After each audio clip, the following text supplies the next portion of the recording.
Hello बच्चों, आज हम लोग करने वाले हैं एनसीईआरटी क्वेश्चंस सॉल्यूशन चैप्टर है हमारे पास, यानी फिजिकल केमिस्ट्री है। कुछ क्वेश्चंस करेंगे 1.17 से 1.21। कुछ क्वेश्चंस का वीडियो मैंने पहले भी बनाए हुए हैं, नीट वाले भी और सीबीएसई वाले भी। उसका भी लिंक मैं यहाँ डाल दूँगा, आप लोग ज़रूर देखिएगा, आपको बहुत कुछ सीखने को मिलेगा। तो बच्चों आज करते हैं कुछ एनसीईआरटी क्वेश्चंस, बने रहिए साथ में।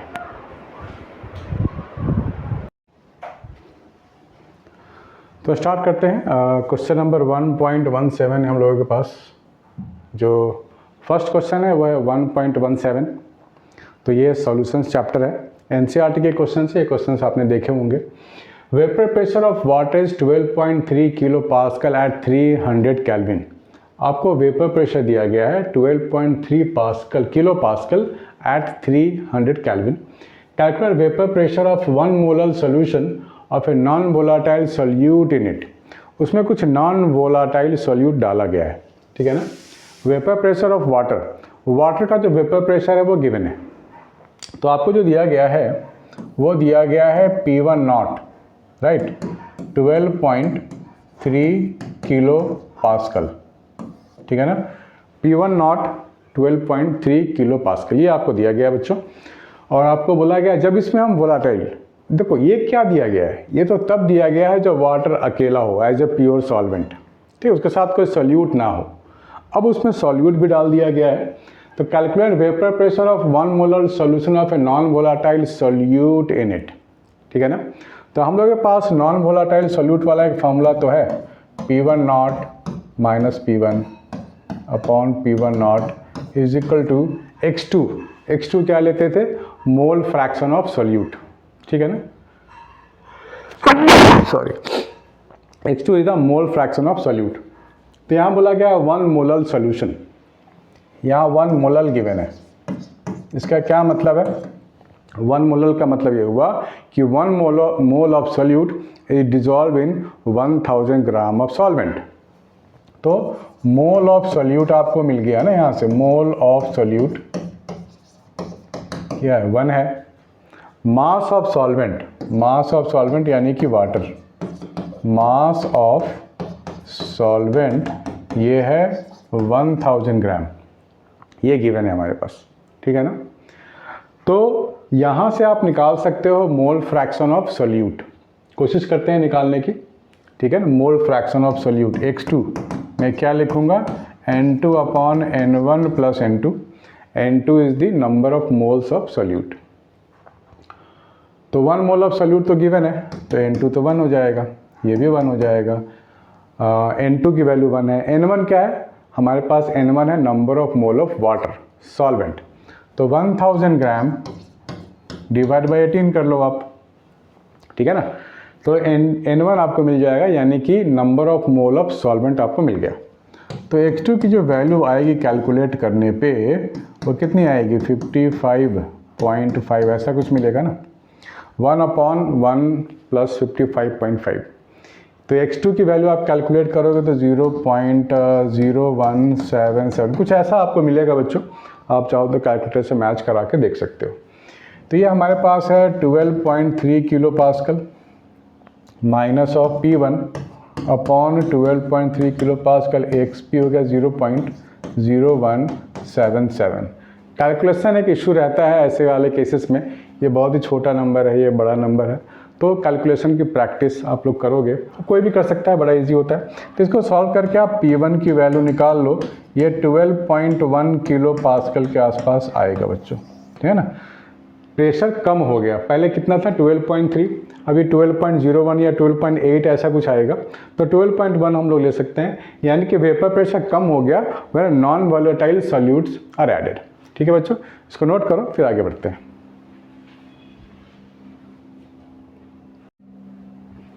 चलो बच्चों दूसरा क्वेश्चन देखते हैं, 1.18। यहाँ बोला गया है calculate the mass of a non volatile solute. क्या बोला गया है, calculate the mass of a non volatile solute.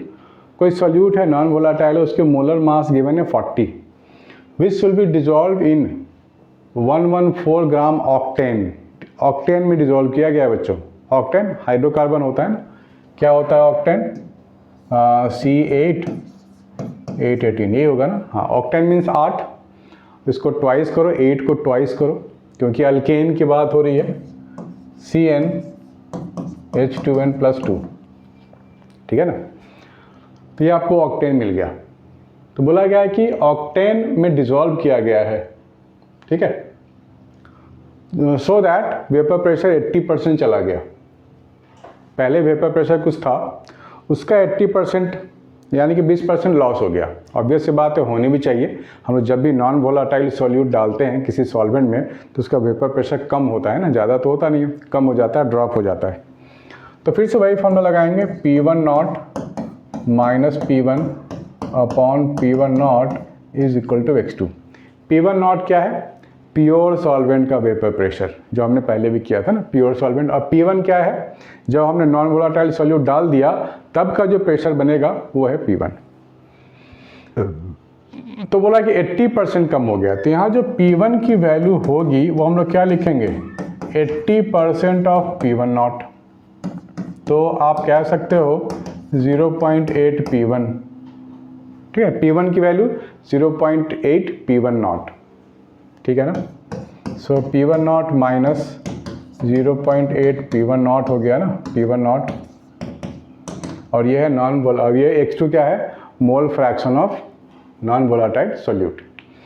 तो ये हम लोग क्या लिख सकते हैं इसको? N2 upon N1 plus N2। यही तो होता है x2, यही तो होता है x2 हमारे पास, ठीक है ना। तो इसमें हमें कैलकुलेशंस करनी है आगे। तो ये कितना मिल जाएगा? 0.2 P1 not upon P1 not. N2 यानी कि number of mole of solute, तो mass in gram upon molar mass. क्या है? Number of mole of solute का मतलब N2, mass in gram upon molar mass, general formula है। N1 है octane, octane का बोल रहा है 114 ग्राम है। तो जब भी हम लोग मोल फाइंड करते हैं तो क्या लिखते हैं? मास in gram upon molecular mass, ठीक है। तो मास इन ग्राम ऑक्टेन का है 114 और मोलिकुलर मास भी 114 होता है ऑक्टेन का। इसका आप मास निकाल के देखो, कार्बन का 12 होता है ना, 12 × 8 प्लस 18 × 1, हाइड्रोजन का तो 1 होता है। तो एक कार्बन का 12 मास होता है, तो 8 कार्बन का 12 × 8 96 प्लस 18 तो 114। तो नंबर ऑफ मोल जो आपको मिलेगा ऑक्टेन का यानी सॉल्वेंट का, वो 1 मिलेगा आपको। ये यहाँ से P1 नॉट तो गया। यहाँ से आप निकाल सकते हो x की वैल्यू, क्रॉस मल्टीप्लाई कर दें, यानी कि 0.2 × x/40 + 1 is equal to x/40। इसको मल्टीप्लाई कर दो आप, तो आपको मिल जाएगा 0.2 × x/40 प्लस 0.2 x/40, ठीक है। तो यहाँ से सॉल्व कर लेते हैं पूरा का पूरा सिस्टम। तो मुझे यहाँ से मिल जाएगा 0.2 is equal to x/40 minus 0.2 x/40। x/40 मैंने कॉमन ले लिया तो 1 माइनस 0.2, 1 माइनस 0.2 क्या होगा? 0.8 हो जाएगा, ठीक है ना। सो 0.2 इज इक्वल टू 0.8 x/40, ये 40 है बच्चों, ठीक है ना, 8 5 जा, तो x की वैल्यू आ गई 10, ठीक है। तो 10 ग्राम हम लोग ऐड करेंगे, ठीक है, 10 ग्राम आप ऐड करेंगे ताकि वेपर प्रेशर 80% चला जाए, ठीक है बच्चों। इजी था, चलो नोट कर लो, फिर आगे बढ़ते हैं। चलो बच्चों थोड़ा सा आगे बढ़ते हैं, एक और क्वेश्चंस करते हैं। 1.19 ध्यान से पढ़ना है पहले क्वेश्चंस को, एनसीईआरटी क्वेश्चंस हैं, पहले आप 2 बार 3 बार 4 बार क्वेश्चंस को पढ़ो और ट्राई टू अंडरस्टैंड कि डिमांड क्या है क्वेश्चंस की, उसके according we can apply the formula, ठीक है बच्चों। तो solution containing 30 gram of non volatile solute, solute का मास आपको गिवन है 30 gram in 90 gram of water. देखो वाटर के लिए भी मास गिवन है 90 gram, has a vapour pressure of 2.8 kelvin at 298 kelvin, ठीक है ना। 30 ग्राम नॉन वोलाटाइल सोल्यूट डाला है, उसके बाद जो वेपर प्रेशर बनता है वो 2.8 है। फर्दर ये केस 1 था बच्चे, है ना, ये केस 1 था, केस 1 30 ग्राम केस 1 के लिए गिवन है, 90 ग्राम ऑफ वाटर केस 1 के लिए गिवन है। तो आप यहाँ से अगर लिखोगे N1 और N2, तो जब भी मैं N1 लिखूँ तो सॉल्वेंट के लिए होगा, इस केस में वाटर है, N2 लिखूँगा तो सॉल्यूट के लिए होगा। तो यहाँ 90 ग्राम ऑफ वाटर है, डिवाइड बाई 18 करोगे तो 5 मोल ऑफ वाटर आपने निकाल लिया। आपने क्या निकाल लिया? 5 mole of water. Similarly solute, अगर हम सॉल्यूट की बात करें 30 ग्राम है, mass in gram upon molecular mass. Molecular mass हमारे को फाइंड करनी है, इट्स नॉट गिवन, तो ऐसे लिख सकते हैं। अब लगा लो नॉन वोलाटाइल सॉल्यूट वाला प्रेशर, क्या होता है? P1 not minus P1 whole divide by P1 not. तो ये हम लोग लिखते हैं N2 upon N1 plus N2, ठीक है, ये तो लिखते हैं हम लोग। तो वेपर प्रेशर वाटर 298 केल्विन, इसी को तो हम लोग P1 नॉट बोलते हैं ना। So P1 not we have to find out. तो ये क्या हो जाएगा? P1 not by P1 not minus P1 by P1 not, अलग अलग कर दिया मैंने। N2 है 30/x, N1 है 5 30/x, तो ये कट के 1 हो जाएगा ना, ये तो 1 हो जाएगा। 1 माइनस P1 गिवन है 2.8 kilo pascal, P1 is given 2.8 kilo pascal और ये P1 नॉट है। इसको थोड़ा सा एक स्टेप और सॉल्व करेगा, ये जो x है वो डिनोमिनेटर में चला जाएगा, तो आपको मिल जाएगा 5x प्लस 30। यहाँ P1 नॉट हमें नहीं मालूम, x भी हमें नहीं मालूम, ठीक है ना।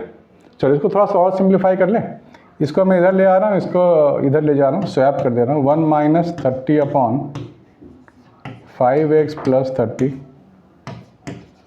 Is equal to 2.1 upon P1 not, ठीक है ना। यहाँ पर अब एलसीएम ले लेते हैं हम लोग, तो क्या मिलेगा मुझे? 5x plus 30 minus 30 upon 5x plus 30 2.8 upon P1 not, ये आप लिख सकते हो, ठीक है ना, ये आप लिख सकते हो। तो आपको क्या मिला? 5x upon 5x plus 30 2.8 upon P1 not. 5 से न्यूमरेटर डिनोमिनेटर में डिवाइड कर दो तो आपको सिंपल टर्म मिल जाएगा, क्या मिल जाएगा? x, ये मुझे मिलने वाला है x upon 5 plus 6 2.8 upon P1 not. x upon 5 plus x से मैंने 5 से डिवाइड कर दिया है, तो x अपॉन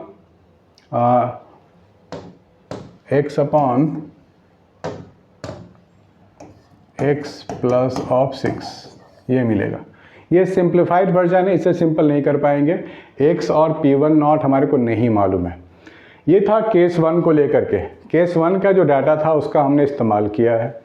केस 2 भी है, फर्दर बोल रहा है 18 gram of water is then added to the solution and the new vapour pressure becomes 2.9 kilo pascal 8298 kelvin, ठीक है। केस 2 के लिए काम कर लेते हैं। चलो केस 1 के लिए तो हो गया, केस 1 के लिए हो गया, और अभी केस 2 के लिए करेंगे। आपको दिख रहा है बहुत ही कॉर्नर में लिखा है मैंने इन्फॉर्मेशन, या फाइन।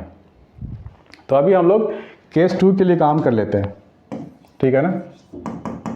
केस 2 फर्दर करेंगे तो 18 ग्राम ऑफ वाटर, तो 90 प्लस 18 108 ग्राम हो गया ये वाटर, ठीक है। 108 ग्राम हो गया आपके लिए वाटर। वेपर प्रेशर गिवन है आपको P1 2.9, ठीक है। तो फिर से लिखो वही formula, 1 minus P1 upon P1 not N2 upon N1 plus N2। Mind it, सिर्फ वाटर ऐड किया गया है, सॉल्यूट वही है, सेम है। सो 1 माइनस N2 जो मेरे पास है वह मास इन ग्राम अपॉन मॉलिक्यूलर मास, है ना, मास in gram upon molecular mass 30 gram है, मॉलिक्यूलर मास हमें नहीं मालूम, ठीक है ना। प्लस N2 यानी कि 108 ग्राम डिवाइड बाय हम लोग करेंगे 18 से, तो 6 से कट जाएगा, 6 मोल्स ऑफ वाटर आपको मिलेंगे, दैट इज इक्वल टू 2.9 है ना। P1 की वैल्यू 2.9, P1 नॉट मुझे नहीं पता। चलो यहाँ पे कर लेते हैं थोड़ा सा सिंप्लीफाई। तो आपको मिलेगा 6/30/x plus of 6, 2.9/P1 not. ठीक है, ये मिल रहा है आपको। तो यहाँ ध्यान देने वाली बात यह है कि 6 से आप यहाँ पे सिंप्लीफाई कर सकते हो ना। 6 से डिवाइड कर दो न्यूमरेटर को भी और डिनोमिनेटर को भी, तो क्या मिलेगा 5/x प्लस 1। ठीक है ना। इसको फर्दर सिंप्लीफाई कर लोगे तो x ऊपर चला जाएगा और ये 5 प्लस x मिल जाएगा, यानी कि x divide by 5 plus x is equal to 2.9/P1 not. इसे आप डिवाइड कर दो आप, है ना। केस 2 का इक्वेशन है, केस 1 का है।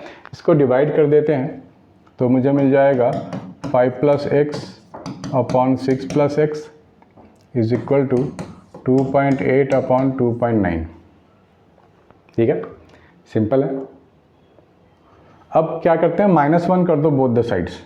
-1 इधर भी है, -1 इधर भी। अब ये आसानी से हम लोग सॉल्व कर लेंगे। यहाँ से हम लोग पहले x की वैल्यू निकाल लेते हैं। ठीक है ना। तो मैं लिख रहा हूँ 5 प्लस x/6 प्लस -1 2.8 -1। ठीक है, दोनों जगह मैं -1 कर रहा हूँ। ये ट्रिक है, बड़ा सिंपल सा तरीका है सॉल्व करने का। आप चाहो तो क्रॉस मल्टीप्लाई करके भी सॉल्व कर सकते हो, ये आपके ऊपर है। तो 5 plus x minus 6/x plus 6 minus 0.1/2.9 -1/x plus 6 minus 0.1/2.9 और -1/29। ठीक है ना, ये और ये। So 29 is equal to x plus 6, x हो जाएगा 23। x आपको मिल गया 23। इस x को आप कहीं भी सब्स्टिट्यूट कर सकते हो और P1 की वैल्यू निकाल सकते हो। x की वैल्यू 23, तो यहाँ डाल दो 23/28, सो 2.9/P1 नॉट। ठीक है ना।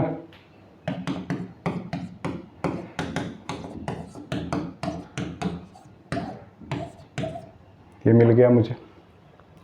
तो 28 डिवाइड बाई 23 आप कर सकते हो, 1 से जाएगा, और 1.2 आप ले सकते हो इसको। ठीक है ना। 1.2 इंटू 2.9, 2.9 को 3 लेके कर सकते हो, तो P1 नॉट आपको मिल जाएगा। 2.9 का अप्रॉक्सीमेटली अगर मैं 3 ले लूँ तो ये 3.6, तो आप यहाँ पर 3.5 किलो पास्कल ले सकते हो, अप्रॉक्सीमेटली 3.5 किलो पास्कल। ठीक है बच्चों, प्लीज़ मेक ए नोट।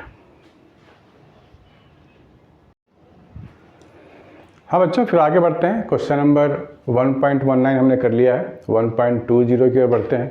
लेकिन बेसिक्स वही रहेगा बच्चों कि आपको पहले क्वेश्चंस पढ़ने हैं 2 बार 3 बार 4 बार, उसको फार्मूले से रिलेट करना है पेशेंटली, क्योंकि केमिस्ट्री में कैलकुलेशंस थोड़े से टीडियस होते हैं, तो आपको थोड़ा पेशेंस भी रखना पड़ेगा।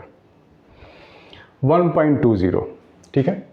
5% solution by mass of cane sugar.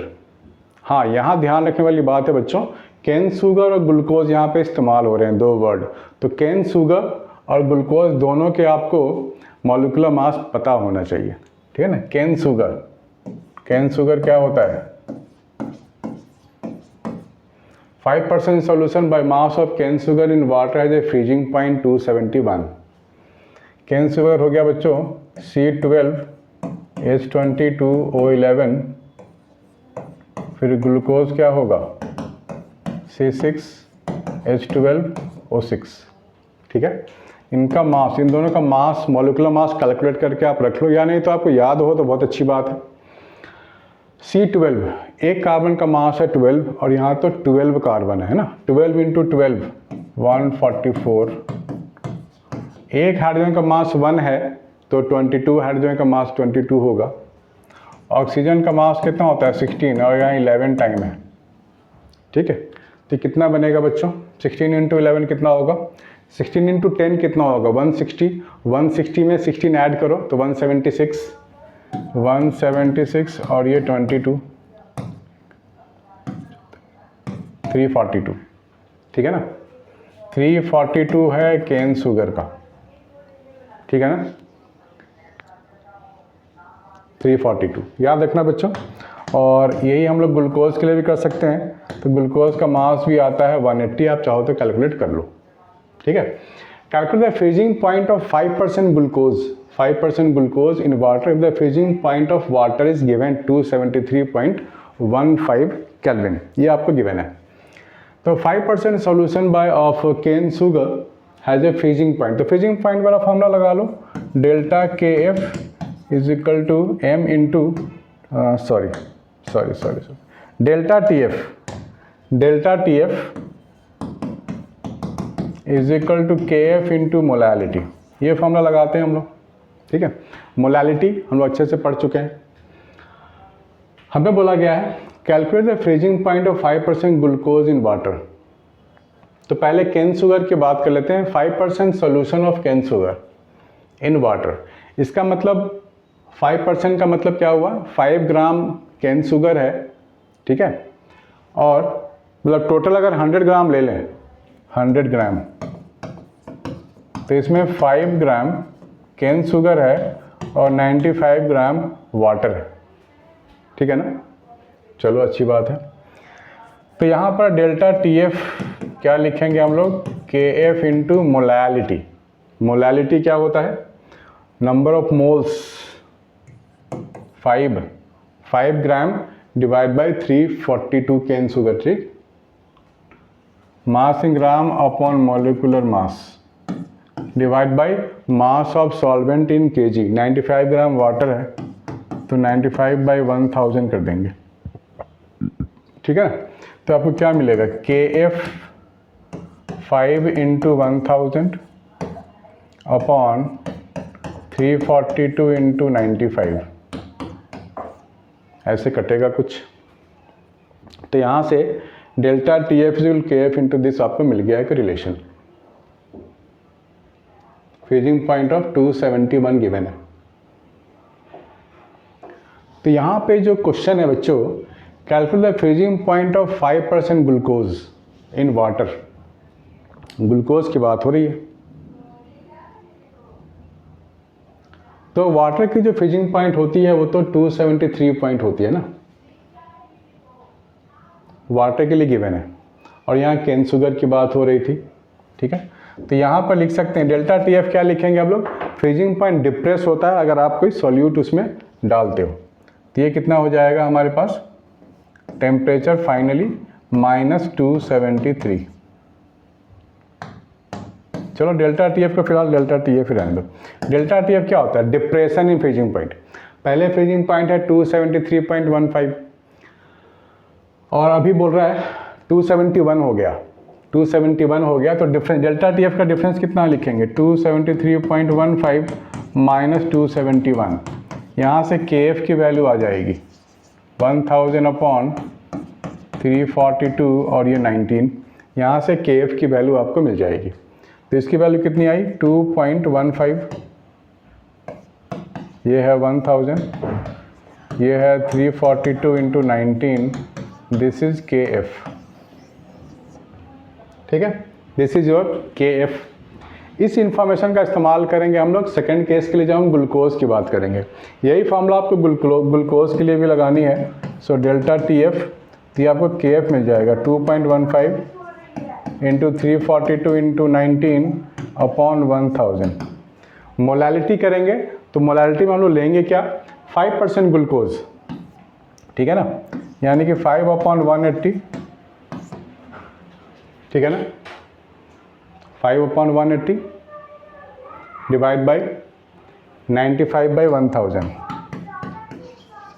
ये मिलेगा मुझे, ठीक है। तो यहाँ से भी कट जाएगा, ये 5 कट जाएगा, ये 1000 कट जाएगा, 180 वाला फैक्टर बचेगा आपके पास, 2.15 इंटू 342 इंटू 1 डिवाइड बाई 180, ये आपको डेल्टा टी एफ मिलेगा बच्चों, ठीक है ना, ये आपको डेल्टा टी एफ मिल जाएगा।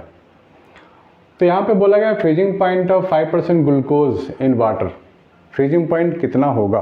तो फ्रीजिंग पॉइंट हम लोग कैसे निकालते हैं, डेल्टा टी एफ को लिखेंगे 273.15 माइनस टेम्परेचर, ये कुछ माइनस टेम्परेचर लेंगे और इसको कैलकुलेट कर लेते हैं। तो मैं भी कैलकुलेटर का इस्तेमाल कर लेता हूँ। तो देखता हूँ क्या मिलता है मुझे।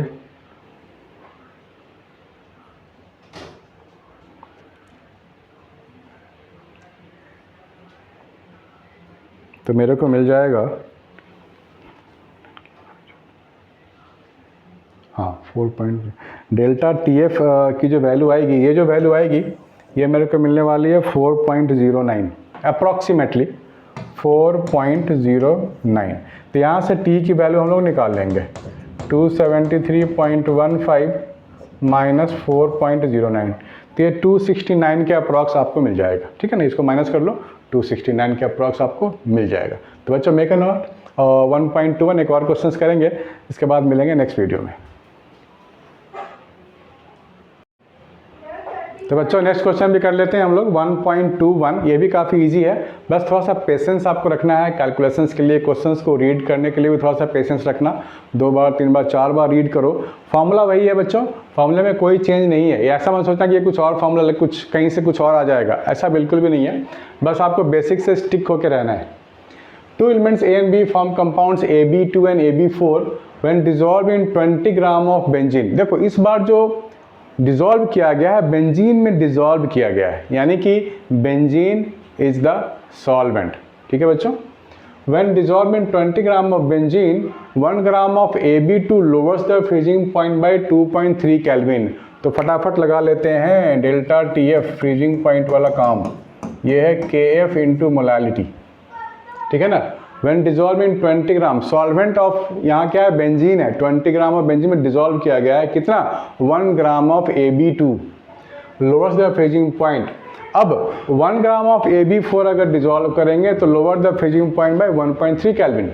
Molar depression constant for benzene, ये जो KF होता है ना बेटे, ये सॉल्वेंट के लिए होता है जो 5.1 गिवन है ना, बेंजीन सॉल्वेंट के लिए। वाटर भी एक सॉल्वेंट है तो उसकी K की वैल्यू अलग अलग होगी। ठीक है, atomic masses of A and B, तो एटॉमिक मास आप एज्यूम कर लो A के लिए X है और B के लिए Y है।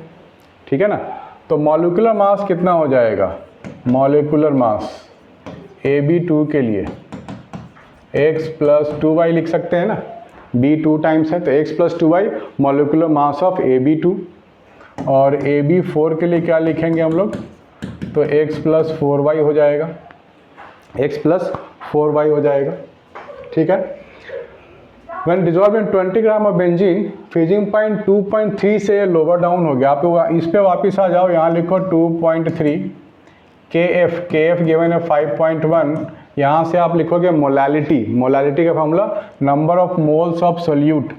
ठीक है, 1 upon X plus 2Y, mass in gram upon molar मास, यही तो होता है, divide by mass of solvent in kg। So 20 gram divide by 1000 करो तो हम लोग kg में बेंजीन को चेंज कर दिया हमने, तो यहाँ से हो जाएगा 2.3 इंटू 20 बाई 1000, इस फैक्टर को मैं इधर ले गया, is equal to 5.1 upon X plus 2Y हो गया है। ठीक है ना, तो ये आपका कट जाएगा 50 हो गया। सो X प्लस 2Y आपको क्या मिलेगा, 50 इंटू 5.1 डिवाइड बाई 2.3। ठीक है, यही तो मिलेगा। That means X plus 2Y 50 into 51 upon 23। एक इक्वेशन आपको ये मिल गया। सिमिलरली AB4 के लिए भी आप काम करो, फिर से पढ़ो क्वेश्चन को। 1 ग्राम ऑफ AB4 अगर डालेंगे तो फ्रीजिंग पॉइंट 1.3 केल्विन से डिप्रेस होगा, यानी कि डेल्टा TF की वैल्यू आपको गिवन है 1.3। तो ठीक है ना, ये काम हमने AB2 के लिए किया है, यही काम अब आपको AB4 के लिए करना होगा। तो डेल्टा TF की जगह लिखो 1.3, KF है 5.1। अब हम लोग बात करेंगे 1 gram of AB4, mass in gram upon molar mass X plus 4Y divide by 20 gram of benzene है, सो 20 बाई 1000। ठीक है ना, number of mole of solute upon mass of solvent in kg।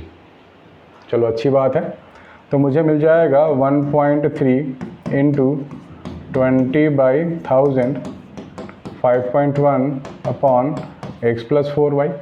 ठीक है ना, तो यहाँ से एक और इक्वेशन आपको मिल गया, X plus 4Y is equal to, ये कट जाएगा बच्चों 50 इंटू 51 50 इंटू 51 डिवाइड बाई 13, ठीक है। इसको सिंप्लीफाई कर लो, पॉइंट मैंने हटा दिया, 51/13 और ये 50, इक्वेशन 1 इक्वेशन 2। अब इसको आप माइनस करके सॉल्व कर सकते हो, ठीक है ना, इसे आप माइनस करके सॉल्व कर सकते हो।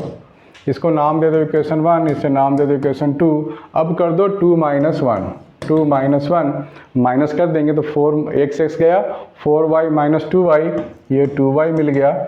और 50 और 51 तो कांस्टेंट कॉमन ले लेंगे हम लोग बाहर, तो 1/13 - 1/23 मिल जाएगा, ठीक है। सो आप लोग मुझे कमेंट सेक्शन में आंसर बताओगे कितना आया, ठीक है ना।